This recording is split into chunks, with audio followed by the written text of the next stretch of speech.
క్రీస్తు ప్రభునందు ప్రియ సహోదరి సహోదరులారా, మనం ఈరోజు దేవుని తల్లియో మనందరి తల్లియో అయినటువంటి మరియమాత యొక్క జన్మదినోత్సవాన్ని జరుపుకుంటూ ఉన్నాం. కథోలిక శ్రీ సభలో మనము ముగ్గురి పుట్టినరోజులు మాత్రమే మనం జరుపుకుంటూ ఉన్నాం. అది ఒకటి మరియ తల్లి యొక్క జన్మదినోత్సవం, రెండవది లోకరక్షకుడు దైవ కుమారుడు అయినటువంటి మనందరి ప్రభు అయిన యేసుక్రీస్తుని యొక్క జన్మదినోత్సవం, మూడవది బప్తిస్మ యోహాను యొక్క జన్మదినోత్సవం. ప్రభు యొక్క రాక కోసం సిద్ధపరచడానికి యేసుక్రీస్తునకు, ఆ మెస్సయ్యాకు, ఆ రక్షకునికి ముందుగా వచ్చి ఆయన మార్గాన్ని సంసిద్ధపరచి ఈ లోకానికి ఆ ప్రభువుని చూపించే బాధ్యత కలిగినటువంటి బప్తిస్మ యోహాను యొక్క జన్మదినోత్సవాన్ని మనం జరుపుకుంటున్నాం. కాబట్టి మనం జరుపుకునేటటువంటి జన్మదినోత్సవాలు కథోలిక శ్రీ సభలో ఎన్ని అనంటే 3. తర్వాత మనం చాలామంది పునీతుల పండుగలు జరుపుకుంటూ ఉంటాం. ఈ పునీతుల యొక్క పండుగలన్నీ కూడా వారు దేవుని యందు నిద్రించిన రోజున, వాళ్ళు మరణించిన రోజున మనం జరుపుకుంటాం. మన ఉద్దేశం ఏంటంటే వాళ్ళు ఈ లోకంలో అయితే దేవుని యందు నిద్రించారు, కానీ వాస్తవం ఏమిటి అని అంటే వాళ్ళు పరలోక రాజ్యంలో ఈనాడు జన్మించారు. కాబట్టి వాళ్ళు మరణించిన రోజే పరలోక రాజ్యంలో జన్మించారని ఆనందిస్తూ పండుగ చేసుకుంటూ ఉన్నాం. ఈ తరుణంలో మనం కొద్దిసేపు మరియ తల్లి యొక్క జననం గురించి ధ్యానించుకుందాం. ఆదికాండం మనం చూసినప్పుడు మానవుడు కనపడుతున్నాడు. మానవుడు అని అంటే మనం ఏమనుకుంటున్నాము? పురుషుడు అనుకుంటున్నాం. కాదు, మానవుడు అంటే స్త్రీ పురుషులు ఇద్దరూ కూడా మానవులే. ఇప్పుడు మిమ్మల్ని ఒక ప్రశ్న అడుగుతాను. వీళ్ళందరూ మానవులు, పురుషులందరూ మానవులు, ఇటు పక్కన ఉన్నవాళ్ళు అనుకుందాం. మీరందరూ రాక్షసులా లేకపోతే ఏంటి? చెప్పండి, మీరెవరు? మరి మీరు మానవులే. అబ్బో, కరెక్టే చెప్పారు. ఇది సాధారణ చెప్పరండి సమాధానం. ఇంతలా మాట అన్నాడు రాక్షసుడని. మేము మానవులం అన్నారు వీళ్ళు. విషయం ఏంటంటే మనమందరమే పురుషుడు మానవుడే, స్త్రీ మానవుడే. మనం వీళ్ళనేమో మన భాష ప్రకారం మానవుడు, మానవ మాతృరాలు. సరే, ఇక్కడ విషయం ఏంటంటే మానవుడు దేవునికి దూరం అయ్యాడు. దేనివల్ల? ఆజ్ఞ అతిక్రమం వల్ల, దేవుణ్ణి ధిక్కరించడం వల్ల. ఒక మాట చెప్పుకుందాం, ఇది గుర్తుంచుకోండి. అవిధేయత వల్ల. అవిధేయత వల్ల మానవుడు దేవునికి దూరం అయ్యాడు. ఇక మరలా మానవుడు దేవునికి దగ్గర అవ్వాలంటే అవిధేయతకు విరుగుడైనటువంటి విధేయత కలిగిన వ్యక్తి కావాలి. విధేయతే మరలా మనల్ని దేవునికి దగ్గర చేస్తుంది. మానవుడు దేవుడికి దగ్గర అవ్వాలంటే ఏముండాలి? విధేయత ఉండాలి. ఈ విధేయత కలిగినటువంటి వ్యక్తి కోసం సృష్టి వేల సంవత్సరాలు ఎదురు చూస్తూ ఉంది.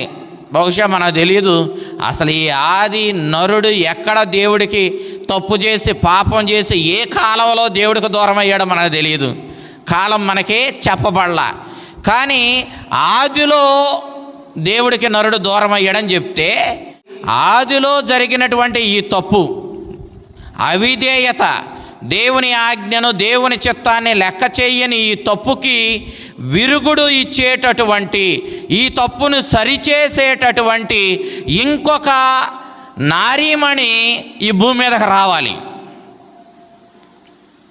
ఓకేనా? విధేయత కలిగినటువంటి ఒక మానవ మాతృరాలు ఈ భూమి మీదకి రావాలి. విధేయత కలిగినటువంటి మానవుడు ఈ భూమి మీదకి రావాలి. దేవుడు మానవుడిని నా యందు విధేయత కలిగి బ్రతకమని అడిగాడు, కానీ వాడు విధేయతకు బదులుగా అవిధేయత చూపించాడు. అప్పుడు దేవుడు అన్నాడు, మన ఆదికాండం 3వ అధ్యాయం 15వ వచనం చూసినట్లయితే, నీకును స్త్రీకిని వైరం కలుగుద్ది. అవునా కదా? నీకును స్త్రీకిని వైరం కలుగుద్ది. నీ తలను స్త్రీ, ఆమె సంతతి వాళ్ళు ఏం చేస్తారు? నీ తలని చితకద్రొక్కుతారు. అంతటితో దరిద్రం వదిలిపోయింది. ఇంకా ఏ ప్రాణినైనా తలకాయ చితక కొట్టయితే ఇంకేం చేద్దే? చచ్చిపోయి ఉంటుంది. అంతేనా? మనం పావును కొట్టేటప్పుడు మన వాళ్ళు ఏమంటారు? తల బాగా చితక కొట్టేవా దాన్ని? ఎందుకంటే నువ్వేదో ఆడాపాడా కొట్టేసి వచ్చేసావనుకో మళ్ళీ భయం, అది ఎక్కడ గుర్తెట్టుకుని వస్తుందోనని. అవునా కదా? అందుకని ఏమంటాం, తలచెతక కొడితే ఏ జీవిదైనా అనుమానం ఉంటే మీ తలచెతక కొట్టుకొని చూడండి, మీరు ఉంటారో పోతారో. తలచెతక కొడితే పోయినట్టే, ఆ ప్రాణి పోయినట్టే. అవునా కదా? అనగా ఇక్కడ ఏమన్నాడంటే, ఇక్కడ నీవు సర్పంతో అంటున్నాడు. అనగా ఇక్కడ సర్పంతో అన్నట్టుగా మనకి రచయిత రాసిన, నిజానికి దేవుడు ఎవరితో అంటున్నాడు ఈ మాటలో? సాతానుతో అంటున్నాడు, మోసగాడితో అంటున్నాడు, అబద్ధీకుడితో అంటున్నాడు. వీడు ఎప్పుడు అబద్ధాలు చెప్తాడు, ఎప్పుడు మోసం చేస్తూనే ఉంటాడు. వీడి పనే అది, సైతానుగాడి పని. ద ఫాదర్ ఆఫ్ లైస్ అన్నాడు. అంటే ఏంటి? అబద్ధాలకు తండ్రి అంట. ఎవరో? సాతాన్. ఈ సాతానుతో అంటాడు, ఇదిగో నీవు అబద్ధాలు చెప్పి మోసం చేసి నేను ఎంతో ఇష్టపడి చేసుకున్నటువంటి నా బిడ్డలైన మానవుల్ని ఏం చేసావు? నా నుండి దూరం చేసావు. నీవేం చేసావు? స్త్రీ దగ్గరకు వెళ్ళావు. సాధారణంగా స్త్రీలు, అలానే పురుషులేం కాదని అంటలేదు, కానీ సహజంగా ఏంటంటే స్త్రీలు అందంగా మెరుగులుగా తలుకు బెళుకుమని కావాలని కోరుకుంటారు. అవునా? అటువైపు ఆకర్షించబడతారు. అందుకే వీళ్ళని ఎట్టి పరిస్థితుల్లో మనం తలుకు బెళుకులాడే షాపుల్లోకి తీసుకెళ్ళకూడదు. మన జేబు ఖాళీ చేస్తారు, వీళ్ళైతే ఫోన్పేలు కూడా ఖాళీ చేస్తారు. ఎందుకంటే ఇక ఈ తలుకు బెళుకులు చూస్తే వీళ్ళు ఆగలేరు. ఇన్ని చెప్తారంటే, సంవత్సరానికి ఒకసారి తెస్తున్నావు, ఇప్పుడన్నా ఖర్చు పెట్టవా? అవుతుంది, నెల వెళ్తారు, వారం వెళ్తారు, కానీ మాట్లాడుతుంటాయి.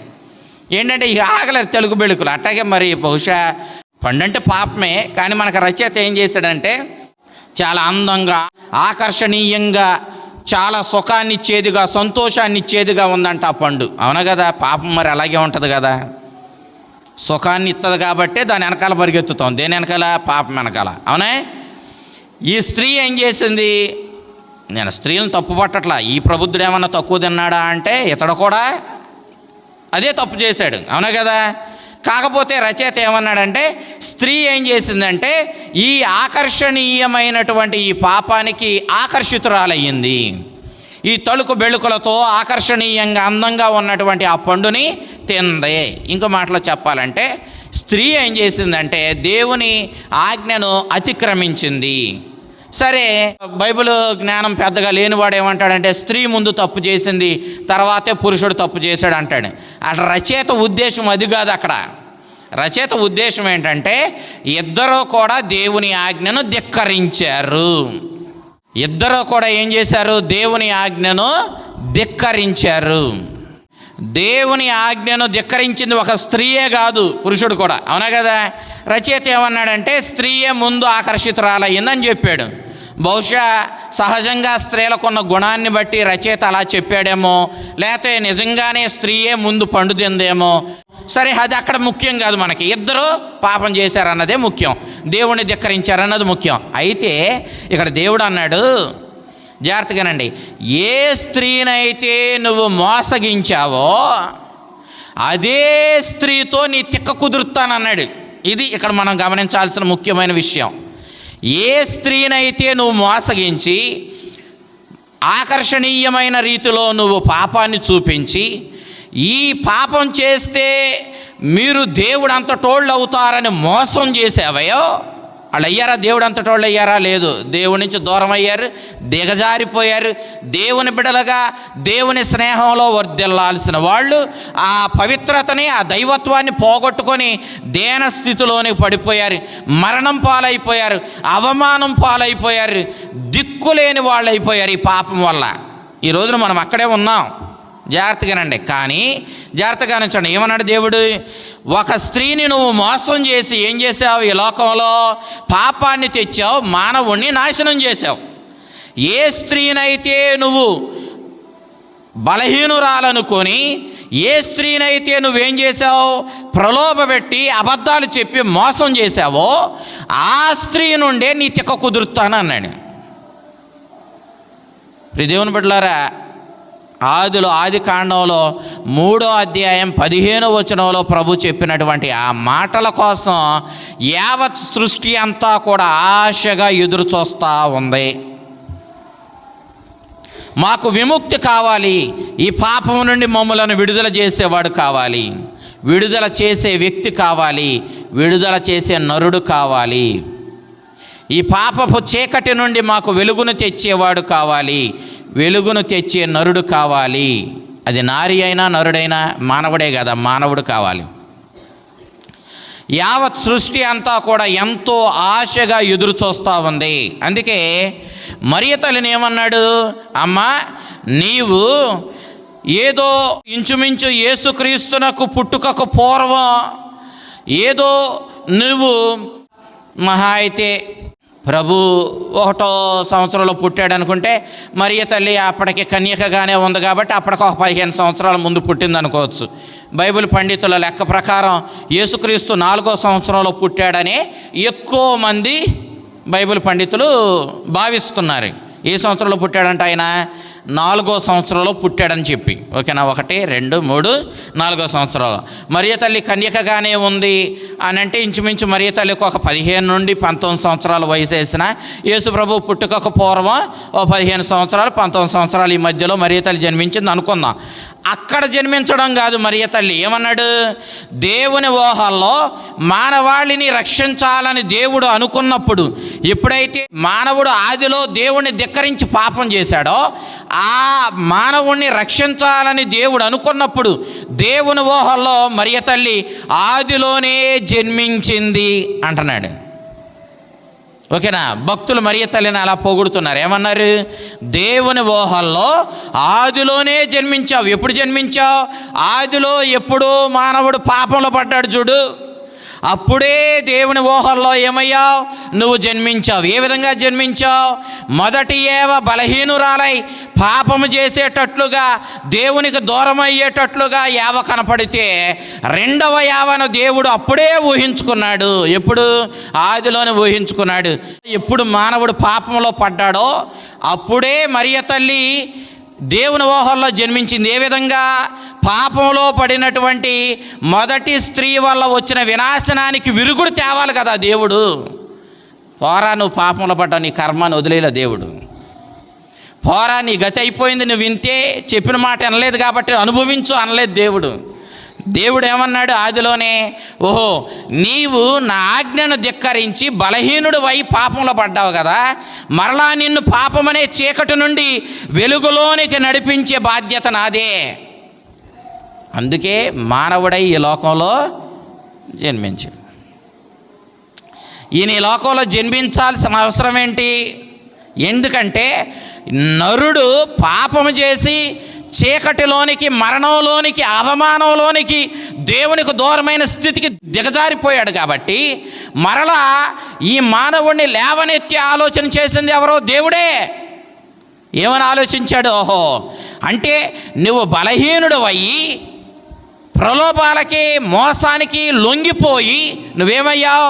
పాపంలో పడ్డావు. పాప ఫలితంగా మరణానికి గురి అయ్యావు. అవమానకరమైన స్థితిలో నువ్వు ఇప్పుడు బ్రతుకుతున్నావు. దేవుని బిడ్డవి ఎక్కడ? ఈ రోజున నువ్వు ఎలా ఉంది నీ పరిస్థితి? కోడి కుక్క పుట్టి చచ్చిపోయి మట్టిలో కలిసిపోయే స్థితి వచ్చేసింది నీకు. దేవుని బిడ్డకు మరణం ఉందా? మీకు తెలుసో తెలియదో, దేవుడు మనిషిని చచ్చిపోయేటట్టుగా చెయ్యలేదు. జాగ్రత్తగానండి, దేవుడు మనిషిని చచ్చిపోయేటట్టుగా చేయలేదు. ఆదాము ఏవల్ని మీరు 4 రోజులుండి, పోనీ 40 రోజులుండి, పోనీ 400 రోజులుండి అప్పుడైనా చచ్చిపోవాలని చేయలేదు. ఎల్లప్పుడూ నాతోనే ఉండాలని చేశాడు. మరి ఎక్కడి నుంచి వచ్చింది ఈ మరణం? అసలు సిసలైన మరణం అంటే ఏంటంటే దేవునికి దూరం అవ్వడమే. జీవమైన దేవుని పోగొట్టుకోవడమే మరణము. వెలుగైన దేవునికి దూరంగా వెళ్ళడమే చీకటి. ప్రియ దేవుని బిడ్డ, అప్పుడు దేవుడు ఊహించాడు. అప్పుడు దేవుడు ఆల్రెడీ తన ఊహల్లోనే బలహీనురాలైన యావను చూచి, నువ్వు పడిపోయావు కదా, నిన్ను లేవనెత్తే ఇంకో స్త్రీని నేను సృష్టిస్తాను అని చెప్పి దేవుడు ఆదిలోనే సంకల్పించాడు. ఇది దైవ సంకల్పం. ఇప్పుడు మన మరియపురంలో ఉన్నాం కదా, మీరందరూ మా అమ్మ నాన్నలను డిసైడ్ అయ్యి వాళ్ళిద్దరు వివాహం చేసుకున్న తర్వాత వాళ్ళిద్దరు శారీరక సంబంధం వల్ల నేను మరియపురంలో పుట్టాను అనుకుంటున్నారా? ఆదిలోనే దేవుని సంకల్పం నీవు మరియపురంలో పుట్టడం. ఆదిలోనే దేవుని సంకల్పం. నీకు చరిత్ర ఎంత తెలుసు? నీకెంత తెలుసు అంటే మహా అయితే నీకు ఊహొచ్చిన కాడ నుంచి తెలుసు, పుట్టినప్పటి నుంచి తెలుసు కాదు. ఎందుకంటే చిన్నప్పుడు విషయాలు బోల్డని మనకు గుర్తే ఉండవు. అవునా? మనకు కొద్దిగా ఊహొచ్చిన కాడ నుంచి ఏదైనా గుర్తుంటుంది, అక్కడి నుంచే మనకు గుర్తుంటుంది.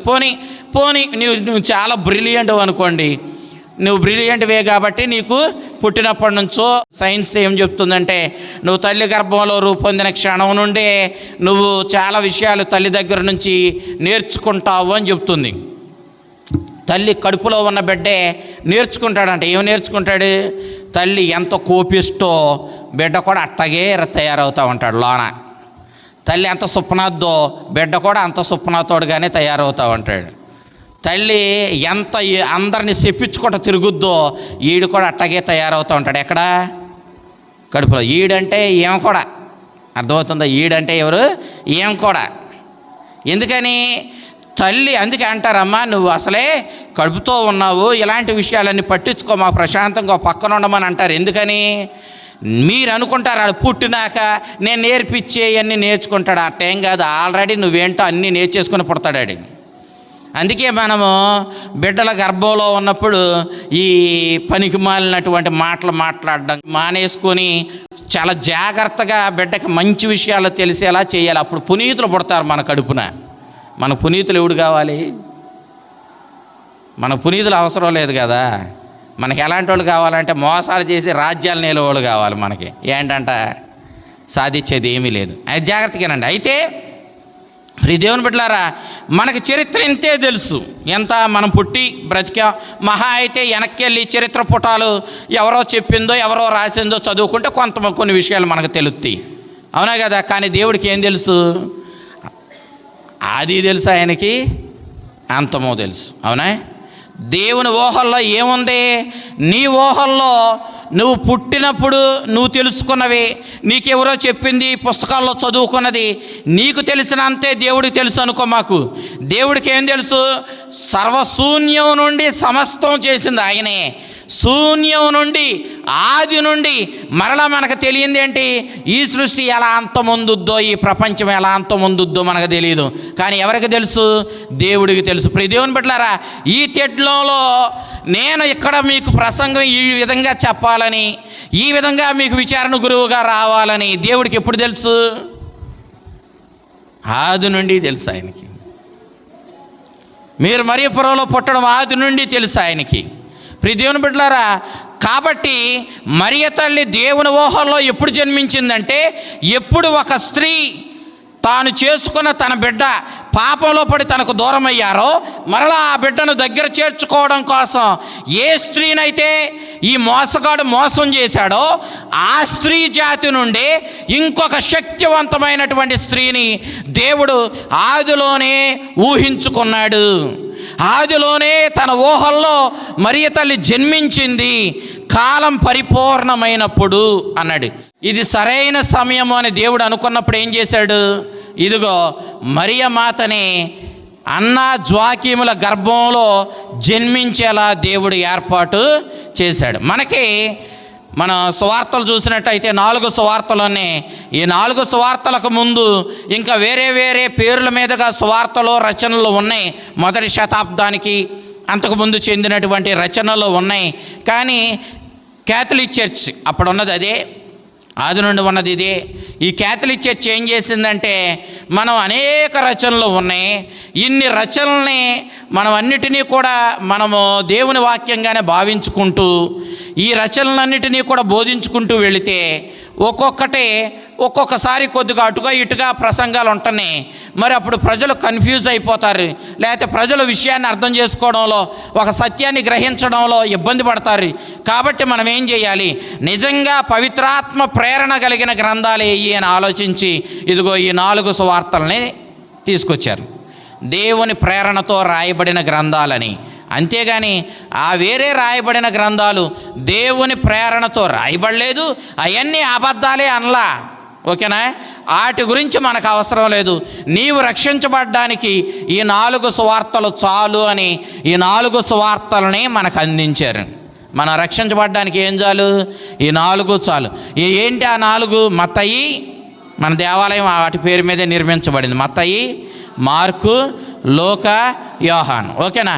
ఈ 4టిని మనం విశ్వసిస్తే చాలు. అయితే ఈ 4టికి ముందు రాయబడిన కొన్ని రచనలు మనం చూస్తే, మరియమాత అన్నా జోకీములు అనేటటువంటి దంపతులకి వాళ్ళ వయసు పెద్దదైనప్పుడు సంతాన వరం కోసం నీతివంతమైన జీవితం జీవించుకుంటూ పవిత్రంగా వాళ్ళు జీవిస్తూ ఉన్నప్పుడు, వాళ్ళు దేవుణ్ణి మాకు సంతానం ఇవ్వమని దేవుణ్ణి ప్రార్థన చేసుకుంటూ నిష్టగా బ్రతుకుతున్నప్పుడు, దేవుడు వాళ్ళను కరుణించి తన దేవదూతను పంపించి అన్నాకు శుభవార్త చెప్పాడు. ఏమనంటే, ఇదిగో నీ గర్భాన దేవునికే జన్మనివ్వబోయే దేవుని తల్లి జన్మించబోతూ ఉంది అని చెప్పి అన్నాకి దేవదూత ద్వారా సందేశాన్ని అందించాడు.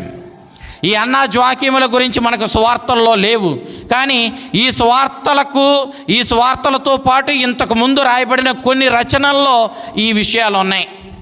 అన్నా జోకీములు మరియ తల్లి యొక్క తల్లిదండ్రులు. ఓకేనా?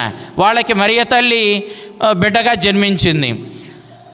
2వ శతాబ్దంలో జోకీము గారు ఒక భక్తుడికి దర్శనమిచ్చి ఈ అంశాన్ని దృఢపరుస్తూ ఏమని చెప్పాడంటే, నా భార్య పేరు అన్న, మనం అన్నం అంటున్నాం కదా, అన్న, నా పేరు జోకీము, మరియ మా బిడ్డ అని చెప్పి ఆయనే స్వయంగా చెప్పినట్లుగా కొన్ని భక్తిమంతుల దర్శనాల రచనల్లో మనకి స్పష్టంగా ఆయన దర్శనం ఇచ్చినట్టుగా, జోకీము గారు పునీతుడు దర్శనం ఇచ్చినట్టుగా మనకుంది.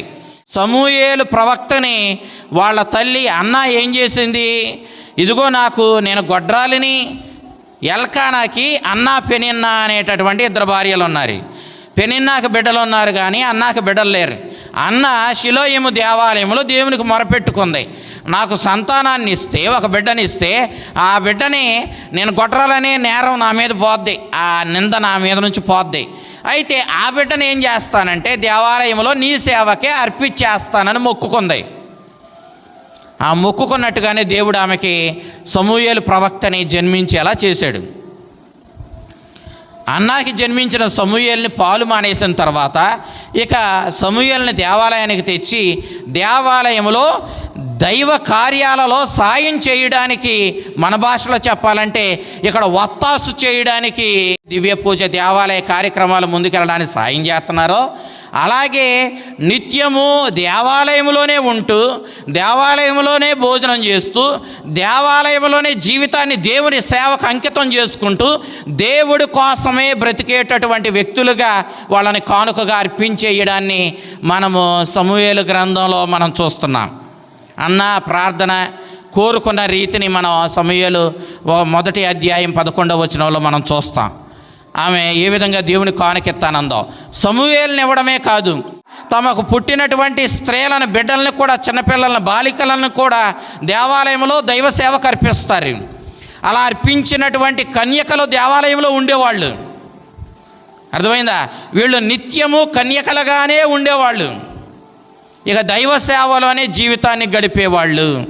మనం లోక శుభవార్త చూసినప్పుడు బాలయేసుని దేవాలయానికి తీసుకెళ్ళినప్పుడు అక్కడ అన్న అనేటటువంటి ఒక భక్తురాలు కనపడద్ది, ప్రవక్తి అన్నాడు. ఈమె ఏం చేసింది, ఇక తన జీవితాన్ని దేవుని సేవకు అర్పితం చేసుకుని జీవించింది దేవాలయంలో. అవునా? అదే రీతిలో కన్యకలు కొంతమంది చిన్న వయసు నుంచి అర్పించబడేవాళ్ళు.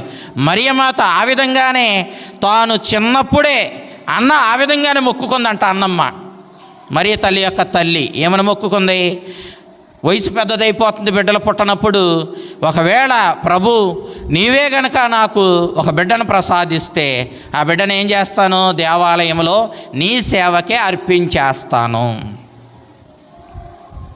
అందుకే మరియ తల్లి దేవాలయంలోనే పెరిగి మసలి దేవాలయంలోనే తన జీవితాన్ని దైవ సేవలో గడిపింది. కాబట్టే మరియ తల్లికి బైబిల్ గ్రంథం బాగా తెలుసు. అవునా కదా? అందుకనే దేవుడు తనని దేవుని తల్లిగా ఎన్నుకున్నాడని గబ్రియేలు సన్మనస్కుడు మంగళవార్త చెప్పినప్పుడు తాను ఎలిజబెతమ్మ దగ్గరికి వెళ్ళి ఎలిజబెతమ్మకు సహాయం చేయడానికి వెళ్ళినప్పుడు అక్కడ ఎలిజబెతమ్మతో మాట్లాడుతూ, ఇదిగో పూర్వ నిబంధనలో అన్న ఆనందంతో సమూయేలును దేవుడు ఇచ్చాడని, బిడ్డగా ప్రసాదించాడని ఆనందంతో అన్న చెప్పిన స్తోత్రగీతాన్ని మరియ తల్లి తన స్తోత్రగీతంగా ఇదిగో మనకి ఇక్కడ చెప్పడాన్ని మనం చూస్తున్నాం. ఇక్కడ లోకా శుభవార్తలో మనం గమనిస్తే ఆ స్తోత్ర గీతం ఎవరు పాడారు? ముందు ఎవరు పాడారు అని అంటే పూర్వ నిబంధనలో సమూయేలు ప్రవక్త తల్లి అయినటువంటి అన్న ఈ స్తోత్ర గీతాన్ని పాడింది. మీరు సమూయేలు గ్రంథంలో మనం చూస్తాం. ఆ స్తోత్ర గీతాన్ని మరియ తల్లి ఆధారంగా చేసుకుని, ఎందుకంటే మరియ తల్లికి బైబిల్ గ్రంథం మీద మంచి పట్టు ఉంది. దేవాలయంలోనే, దైవ సేవలోనే, దేవుని వాక్యాన్ని ప్రకటించే ప్రాంతంలోనే మరియ తల్లి తిరిగింది కాబట్టి, తన జీవితాన్ని దేవునికి అంకితం చేసుకొని జీవించింది కాబట్టి మరియ తల్లికి మరి స్తోత్ర గీతం మీద అవగాహన ఉంది. ఆ స్తోత్ర గీతాన్ని తన స్తోత్ర గీతంగా మరియ తల్లి పాడినట్లు మనం లోకా శుభవార్తలో మరి ఎలిజబెతమ్మ దగ్గర మరియ తల్లి పాడినట్టుగా మనం చూస్తాం. ప్రియ దేవుని బిడ్డలారా, ఈ విధంగా మరియ తల్లి ఈ లోకానికి దేవుని యొక్క చిత్తం ప్రకారం సాక్షాత్తు మానవాళిని చీకటి నుండి వెలుగునకు నడిపించడానికి దేవుని యొక్క ఆలోచన ప్రకారం దేవుడు ఇది సరైన సమయం అనుకున్న సమయంలో ఈ లోకంలో జన్మించింది. అందుకే మరియ తల్లిని మనం ఏమంటున్నామంటే ఉదయకాల నక్షత్రం. ఇప్పుడైతే అసలు ఎవడు నక్షత్రాలు చూస్తున్నాడు? ఇటు వరకంటే ఆరు బయట పడుకున్నోళ్ళు, ముసలోళ్ళు ఏం చేసేవాళ్ళు అంటే పిల్లలకి ఆ నక్షత్రాల గురించి చెప్పేవాళ్ళు. ఇప్పుడు ఎవరికాళ్ళే ఏసీ గదుల్లో పడుకుంటున్నారు, లేదంటే ఇంట్లో పడుకుంటున్నారు. బయట పడుకుంటే పొద్దున్నే లేచిన కాడ నుంచి ముక్కు ఎగరేస్తున్నారు. ఒక్కడ కూడా బయట పడుకుని ఆరోగ్యంగా తిరగగలిగే ఆరోగ్యం లేదు. ఒక్కరోజు పడుకుంటే అంతే సంగతులు, మళ్ళీ వారం రోజులు ముక్కు ఎగరేసుకుంటూ తిరగాలి. అందుకే ఎందుకు వచ్చింది బాబు అని ఎవడికడే లోన పడుకుంటున్నాడు. నిజం చెప్పాలంటే అసలు ఆ నక్షత్రాలైనా చూడగలుగుతున్నామో లేదో మనకే తెలియట్లేదు. మన పెద్దల నాటోళ్ళు, మా మామ చెప్పేది, పడుకొని తెల్లారుజామున పెందలకాడే లేచిపోయేవాళ్ళు. వాళ్ళు మనలాగా బారెడు పొద్దెక్కి నాకు ఇప్పుడు 10ంటికి లేపుతామంటే అంటే ఇంత పెందలకాడ లేపుతున్నారు అంటున్నారు. 10ంటికి అవునా? ఎన్నింటికి లేపేది? 10ంటికి. అయ్యా కనీసం ఏదైనా తిని పడుకోపోని. అందుకని ఆడేం చేస్తాడు, అంతా కలిసి వచ్చేటట్టుగా 11:30 ఆ టైంలో లేచి ఏకంగా ఈ టిఫిను భోజనం కూడా చేసి పడుకొని మళ్ళీ ఎప్పుడు లేస్తాడు? ఏ 4ంటికో 3ంటికో లెగుతాడు. ప్రపంచం మారిపోయింది, గారాబాలు పెరిగిపోయినాయి, మనకు జబ్బులు కూడా అట్టగే వస్తున్నాయి. మనం చేయగలిగింది ఏమీ లేదు. అయితే పెందలకాళ్ళు వేసేవాళ్ళు. అవునా? పూర్వం వాళ్ళు ఏం చేసేవాళ్ళు అంటే నక్షత్రాలు చూసి కూడా టయాలు చెప్తూ ఉండేవాళ్ళు. మనకి సైన్స్ చెప్తుంది, తెల్లవారుజామున వీనస్ అనేటటువంటి నక్షత్రం ఒకటి తెల్లవారుజామున 4 గంటల టైంలో మనకి బాగా ప్రకాశిస్తూ కనపడద్దంట. ఓకేనా? ఈ ప్రకాశిస్తూ కనపడే నక్షత్రాన్ని చూసి ఏమన్నా తెల్లారిపోయిందిగా అనేవాళ్ళు. అమ్మమ్మ ముసలిది అదే మాట అనేది. ఎంత అవుద్ది టైం అని అంటే వాళ్ళకి టైం చూడటం ఏంది వెళ్ళదు కదా. ఆకాశం చూసి నక్షత్రం వచ్చింది, తెల్లారిపోయిందమ్మా, ఆల్రెడీ తెల్లారి వచ్చే నక్షత్రం కూడా కనపడుతుందిగా అనేవాళ్ళు. అంటే ఏంటి? దాని పేరు ఏంటంటే ఉదయకాల నక్షత్రం. ఆ నక్షత్రం పేరు ఎందుకని? ఇక ఉదయం వచ్చేతందని చెప్పే నక్షత్రం అన్నమాట. ఓకేనా? వినేమంటారు పెద్దల నాటోళ్ళు మీరు. అవునా? ఆ నక్షత్రాన్ని చూసామనే వాళ్ళు అయిపోయింది, ఇక 4 గంటలు 4:30 ఆ టైం అవుతుంది, లేకపోతే 3 దాటేసింది, 5 ఏమైనా మొత్తానికి తెల్లారిపోద్ది. ఈ నక్షత్రం బాగా కనపడిందంటే తెల్లారిపోయినట్లే అనేవాళ్ళు. మరియ తల్లి ఉదయకాల నక్షత్రం ఎందుకంటే మనమందరమే పాపమనే చీకటిలో బ్రతుకుతున్నప్పుడు నీతి సూర్యుడైన యేసుక్రీస్తుని రక్షణపు వెలుగు మన మీదకు వచ్చే తెల్లవారుజాముకు ముందే మరియ తల్లి ఏం చేసింది? ఈ సృష్టిలోనికి ప్రవేశించింది. అవునా కదా? అవునా? మరియ తల్లి రావడం ద్వారా మనకు అర్థమైంది ఏంటి? ఇప్పుడు చెప్పొచ్చేమని, తెల్లారిపోయింది. ఎందుకు తెల్లారింది? ఆ తల్లి ఉదయకాల నక్షత్రం కనపడింది. ఆ తల్లి గర్భాన ఉదయించే నీతి సూర్యుడైన క్రీస్తు రావడం వల్ల ఈ లోకానికి క్రీస్తు ద్వారా వచ్చే రక్షణపు వెలుగు, రక్షణపు ఉదయం మనకి తప్పకుండా ప్రాప్తిస్తుంది. అవునా కదా? నక్షత్రం ఏమంది? మీకు వెలుగొచ్చేద్ది, తెల్లారిపోద్ది అంది. అవునా? మరి మరియ తల్లి జన్మించడం ద్వారా మనకేమర్థమయ్యింది? ఇదిగో తెల్లారిపోతుంది. ఇప్పుడు వచ్చేది ఎవరో? సూర్యుడు కాదు, నీతి సూర్యుడైన ఆ సూర్యుడే చేసిన వాడు ఇదిగో మన దగ్గరకు రానయ్యి ఉన్నాడు. యేసుక్రీస్తుని రక్షణపు వెలుగు, రక్షణపు జీవం మనకు దొరుకుతుందని మరియమాత కనిపించడం ద్వారా ఈ సృష్టికి అర్థమయ్యింది. అందుకే ఈ సృష్టి ఏమంటుంది మరియ తల్లిని? నీవు ఉదయకాల నక్షత్రము.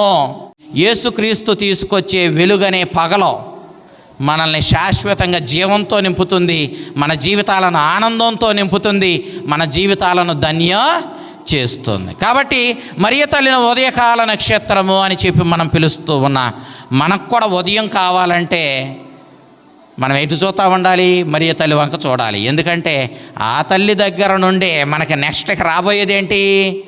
వెలుగు. ఆ వెలుగు ఎవరో? యేసుక్రీస్తే. ప్రియదేవుని బిడ్డలారా, అందుకే మరియ తల్లిని భక్తులు ఉదయకాల నక్షత్రం అని వర్ణించారు. మరియ తల్లిని నక్షత్రం అని వర్ణించారు. మరియ తల్లి నక్షత్రం ఎందుకంటే నక్షత్రం ఎప్పుడూ కూడా ఏం చేస్తుంది? ప్రకాశిస్తుంది. దాని కాంతి ఏమైనా పోగొట్టుకుంటుందా? పోగొట్టుకోదు. నిత్యము ప్రకాశిస్తూనే ఉంటుంది నక్షత్రం. మరియ తల్లి కూడా తాను ప్రకాశిస్తుంది. మరియ తల్లిలో చీకటికి అవకాశం లేదు, పాపానికి సాతానికి అవకాశం లేదు. తాను పవిత్రంగా ప్రకాశిస్తుంది. ఆమె నిత్యము ప్రకాశిస్తుంది. అనగా నిత్యము కన్యకగానే పవిత్రంగానే మరియ తల్లి ప్రకాశిస్తూనే ఉంటుందన్నాడు పునీత అగస్టిన్. ప్రియదేవుని బిడ్డలారా, నిత్య కన్యకగా నిత్యము ప్రకాశిస్తూ నిత్యము పావిత్ర్యంతో పవిత్రంగా మన ముందు నిలబడినటువంటి నక్షత్రము మరియ తల్లి అంటూ ఇదిగో పునీత అగస్టిన్ మరియ తల్లిని వర్ణించాడు. కొంతమంది భక్తులు ఏమని వర్ణించారు మరియ తల్లిని? ఇదిగో మరియ తల్లి సముద్రంలో ప్రయాణం చేసే వాళ్ళకి సముద్రపు నక్షత్రం అన్నారు. సముద్రంలో ప్రయాణం చేసే వాళ్ళు కూడా ఒక్కొక్క నక్షత్రం ఏ ఏ ఏరియాలో బాగా కనపడుతుందని అంచనాలు వేసుకొని వాళ్ళు ప్రయాణం చేసే గమ్యాన్ని చేరుకుంటారు. సముద్రంలో వాళ్ళకి ఎటు ప్రయాణం చేయాలి అనేటటువంటిది ఇప్పుడంటే మనకి ఈ సౌత్ నార్త్ ఇవన్నీ చూపించే, తూర్పు పడమరలు ఇవన్నీ చూపించే మిషన్లు వచ్చినాయి. కానీ ఇటువరకే అది మన ఎటు దిక్కున ప్రయాణం చేస్తున్నారన్నది ఈ నక్షత్రాలను బట్టి అంచనాలు వేసుకొని వాళ్ళు ఆ దిక్కుగా ప్రయాణం చేసి ఆ దేశం చేరుకునేవాళ్ళని, సముద్రం ప్రయాణం చేసేవాళ్ళు. మరియ తల్లిని ఏమన్నాడు? సముద్రపు నక్షత్రం అన్నాడు, స్టార్ ఆఫ్ ద సీ. ఎందుకని? సముద్రంలో ప్రయాణం చేసే వాళ్ళకి ఆ నక్షత్రం ఎటు చేరాలి, ఎక్కడికి చేరుకోవాలో చూపిస్తుంది. మరియ తల్లి కూడా ఈ జీవితం అనే ప్రయాణం చేస్తున్న మనకి మనం ఎక్కడికి చేరుకోవాలో చూపిస్తుంది. ఎక్కడ చేరుకోవాలి మనం? ఎక్కడ చేరుకోవాలి మనం? యేసుప్రభు దగ్గరికి చేరుకోవాలి, స్వర్గం చేరుకోవాలి. అవునా కదా? మన ఈ ప్రయాణంలో మనం చేరుకోవాల్సిన ఆ స్వర్గం అనే గమ్యానికి, మనం చేరుకోవాల్సిన యేసుక్రీస్తు దగ్గరికి మనల్ని నడిపించే సముద్రపు నక్షత్రం అని మరియ తల్లిని అభివర్ణించారు. ప్రియదేవుని బిడ్డలారా, మరియ తల్లి తాను ఈ లోకంలో జన్మ పాపం లేకుండా జన్మించింది. ఆదాము యావల్ని దేవుడు ఏ విధంగా ఏ పాపము లేకుండా తన బిడ్డలుగా చేసుకున్నాడో మరియ తల్లిని అంతకంటే శక్తిమంతురాలిగా చేశాడు. జాగ్రత్తగానండి, మనం ఏదైనా ఒక వస్తువు చేసామనుకోండి, వస్తువు కానీ ఏదైనా పోని మా అమ్మని చేసుకునే శక్తి నాకు వచ్చిందనుకోండి, నేనేం చేస్తాను? మీ అందరికంటే బెస్ట్గా చేస్తాను లేదా? మా అమ్మని చేతనా లేదా? మీ అందరికంటే బలహీనరాలుగా చేస్తానా? ఈ భూమి మీద ఏ స్త్రీకి చూసినా ఆ స్త్రీ కంటే మా అమ్మ బెటర్గానే ఉండాలని చేస్తా. అవునా కదా? ఈ రోజున స్వయంగా దేవుడికి తన తల్లిని చేసుకునే అదృష్టం, అంటే అదృష్టం అంటే కదా, ఆయనకి ఆ శక్తి ఉంది. ఆయన ఏం చేశాడు? తన తల్లిని చేసుకోవాల్సి వచ్చినప్పుడు మనలాగా బలహీనరాలుగా చేస్తాడా? ఎలా చేస్తాడు? ఆ తల్లిని శక్తివంతమైన దానిగా చేస్తాడు. పునీత పాద్రే పియో మా తాతకి మంచి మరణాన్ని ఇవ్వండి ప్రభువా అని ప్రార్థన చేసేవాడు. నిజానికి ఆ తాత అప్పటికే ఎప్పుడో చచ్చిపోయాడు. చచ్చిపోయినోడికి మంచి మరణం ఇవ్వమని ప్రార్థన చేస్తున్నారు. ఎవరో? పునీత పాద్రే పియో. పోనీ ఆ నాన్న బతుకున్నాడు అనుకో, ఇప్పుడు మా నాన్నకి మంచి మరణం ఇవ్వమంటంలో అర్థం ఉంది. ఆల్రెడీ చచ్చిపోయిన వాళ్ళ తాతకి మంచి మరణం ఇవ్వమని అడుగుతున్నాడు పాద్రే పియో. పక్కనున్న గురువు అన్నాడు, ఇదేం చిత్రం అయ్యా, ఆల్రెడీ ఎప్పుడో చచ్చిపోయాడు, డెడ్ అండ్ గాన్, ఎప్పుడో చచ్చిపోయాడు మీ తాత, ఇంకా మంచి మరణం ఇచ్చేదేంటి? ఇక మంచి మరణం ఎలా ఇస్తాడు దేవుడు? ఆల్రెడీ అయిపోయిందిగా. అప్పుడు అన్నాడు పాద్రే పియో, దేవునికి ప్రస్తుతమని, గతమని, భవిష్యత్తు అని లేదు. మనకుంది. స్వతంత్రం వచ్చినప్పుడు ఎంతమంది ఉన్నాం మనం? భవిష్యత్తు అవడం లేమేమో. స్వతంత్రం మనకు వచ్చినప్పుడు 1947లో ఎంతమంది ఉన్నాం మనం? ఎవడం లేము. అలా స్వతంత్రం వచ్చి ఎలా వచ్చింది ఏంటని ఆళ్ళు లేవులు అని చెప్పుకుంటుంటే ఎక్కడైనా పుస్తకాల్లో చదువుతుంటే తెలుస్తుమే తప్ప మనం అప్పుడు లేం. అవునా కదా? కానీ దేవుడు అప్పుడు ఉన్నాడు. అవునా? ఉన్నాడా? ఇప్పుడు నువ్వు ఎలా ఉన్నావు? ఇక్కడ గుళ్ళో ఎలా ఉన్నావు? ఈ తెడ్లంలో దేవుడు ఉన్నాడు. పోనీ నీవు రేపు ఉండగలవా? గ్యారంటీ ఉందా? లేదు. ఈ రాత్రికి పోతే రేపు అనేది నీకు లేనే లేదు. అవునా? కానీ దేవుడు ఉంటాడు. ఈ భావం జాగ్రత్తగా గమనించాలి. మనం ఎప్పుడు ప్రస్తుతంలో ఉండగలమే కానీ గతంలో ఉండలేము, భవిష్యత్తులోనూ ఉండలేము. ఒకవేళ రేపట్లోకి వెళితే రేపు మనకేమవుతుంది? ప్రస్తుతం అవుద్ది. అవునా కదా? రేపు మిమ్మల్ని అందరినీ రేపు ఇక్కడికి రమ్మన్నాను అనుకో, అప్పుడు ఏమవుతుంది? అది మళ్ళీ ప్రస్తుతమే అవుతుంది కానీ అది భవిష్యత్తు అవ్వదు. అవునా కదా? జాగ్రత్తగా గమనించాలి. మరి తెలియకపోతే అసలు మరియ తల్లిని ఏ విధంగా జన్మ పాప రహితోద్భవిగా నిష్కళంకోద్భవిగా జన్మించిందో మనకు అర్థం కాదు. దేవుడు ప్రస్తుతంలో ఉండగలడు, గతంలోనూ అదే విధంగా ఉండగలడు. నువ్వు ఇప్పుడు ఎట్టున్నావు అట్ట గతంలో ఉండగలడు. ఇప్పుడు ఒకసారి వెళ్ళి 1000 సంవత్సరాల తర్వాత వెళ్ళి మనం చూస్తే మనం ఇక్కడ ఎట్టున్నామో అట్టగా ఉంటాడు దేవుడు అక్కడ. కానీ మనం వెళ్ళలేం. సమస్య అది. మనం వెళ్ళలేం కానీ దేవుడు వెళ్ళగలడు, ఉండగలడు. అవునా కదా? అందుకే ఏమన్నాడంటే, అయ్యా నేను గతంలో లేను, మా తాత చచ్చిపోయినప్పుడు నేను లేను, కానీ ఈ రోజున నేను ఏం చేస్తున్నానంటే మా తాతకి మంచి మరణం ఇవ్వమని అడుగుతున్నా. ఈ రోజున నా ప్రార్థన ఆలకించిన దేవుడు గతంలో కూడా ఉండగలిగిన వాడు, గతంలోనే నేను ప్రార్థన చేస్తానని తెలిసిన వాడు. అవునా? భవిష్యత్తులో నేను వచ్చి మా తాత కోసం ప్రార్థన చేస్తానని దేవుడికి ఎప్పుడు తెలుసు? గతంలోనే తెలుసు. మా తాత చచ్చిపోయేటప్పుడే తెలుసు. కాబట్టి దేవుడు ఏం చేయగలడంటే నేను ఇప్పుడు చేస్తున్న ప్రార్థన వల్ల, ప్రస్తుత ఈ ప్రార్థన వల్ల గతంలో మా తాతకి దేవుడు మంచి మరణాన్ని ఇచ్చి ఉంటాడు. ఇచ్చేశాడు, అది నమ్ముతున్నా. కానీ ఇచ్చేశాడని నమ్మి ఊరుకోను, ప్రార్థన చేయాలిగా. ఈ ప్రార్థనలు ఎక్కడికి ఉపయోగిస్తాడు దేవుడు? ఈ ప్రార్థన ఎక్కడ తీసుకెళ్తాడు ఇప్పుడు దేవుడు? గతానికి తీసుకెళ్ళి మా తాతకు మంచి మరణం ఇచ్చి ఉంటాడు. అర్థమైందా నేను చెప్పింది? అట్లాగే యేసుక్రీస్తు కలవరిగిరిలో, ఇదిగో నా ఏలు ఎక్కడ ఉందో అక్కడ చచ్చిపోయాడు యేసుక్రీస్తు. అవునా? కలవరిగిరిలో ఇక్కడ చచ్చిపోయాడు. ఇటువైపు ఎవరు ఉన్నారు? ఆదాము, ఏవా, ఆ తర్వాత వచ్చిన వాళ్ళు అబ్రహాము, ఇసాకు, యాకోబు, తర్వాత మోషే, దావీదు, సమూయేలు, సొలొమోను, వీళ్ళందరూ ఇక్కడ ఉన్నారు. మరియ తల్లి ఎక్కడ జన్మించింది, ఈయనేమో ఇక్కడ చనిపోయాడు. ఇక ఇటు రండి. ఆ తర్వాత ఎవరు వచ్చారు? మనం వచ్చాం. ఇక ఎవరు వచ్చారన్నది మన తర్వాత. పౌలు గారు వచ్చారు, పేతురు గారు, తర్వాత ఆయన శిష్యులు, తర్వాత వాళ్ళు అందరూ వచ్చారు. ఇక్కడ తెట్లు మనం వచ్చాం. యేసుప్రభు ఇక్కడ చనిపోయాడు. అవునా? ఇప్పుడు యేసుక్రీస్తు ఇక్కడ చనిపోయిన ఈ మరణం ద్వారా ఎవరెవరు రక్షించబడ్డారు తెలుసా?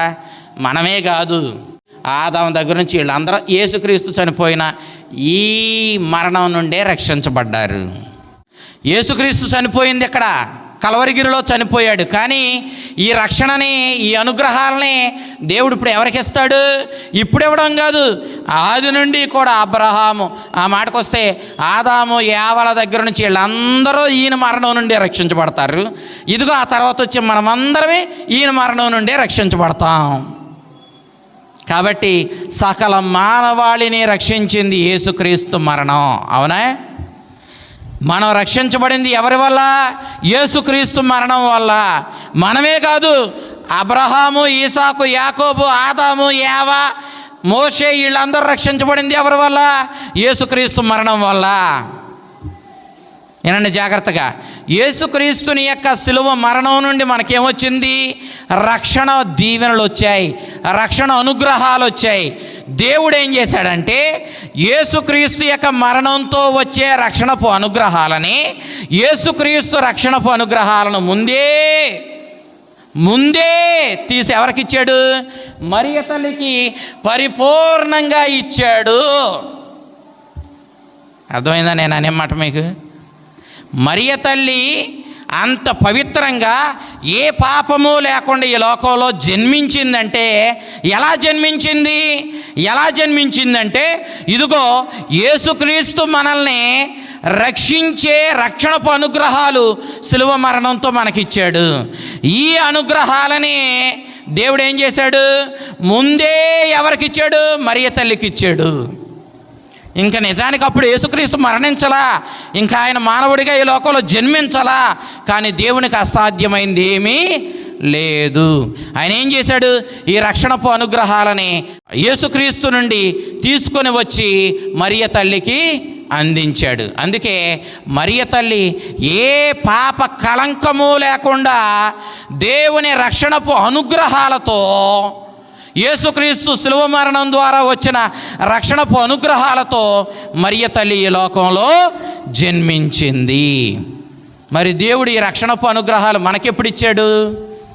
మనం జ్ఞానస్నానం పొందినప్పుడు దేవుడు మనకి శిలువ మీద తన కుమారుడు మరణించి ఈ లోకానికి తెచ్చిన రక్షణపు అనుగ్రహాలని మనకి జ్ఞానస్నానంలో ఇస్తున్నాడు. జ్ఞానస్నానం పొందిన వ్యక్తి ఎలాంటి వాడయ్యా అంటే అన్ని పాపముల నుండి కడగబడి దేవునితో సమానమైనంత దీవెనలు కలిగిన వాడు. ఒక మాటలో చెప్పాలంటే దేవుడు అంతటి వాడు. వాడికి జన్మ పాపం లేదు, అప్పటి వరకే వాడు చేసిన పాపాలు ఏమీ లేవు.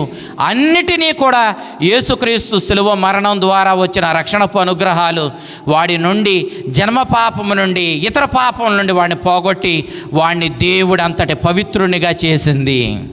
కానీ ప్రియ దేవుని బిడ్డలారా, మనం అంత పవిత్రతతో జ్ఞానస్నానంలో మళ్ళీ పుడుతున్నాం. జ్ఞానస్నానంలో యేసుక్రీస్తు నికోదేముతో అన్నట్టుగా నువ్వు మళ్ళీ పుట్టకపోతే రక్షించబడవని చెప్పినట్టుగా మనమందరమే జ్ఞానస్నానంలో మళ్ళీ పుట్టాం.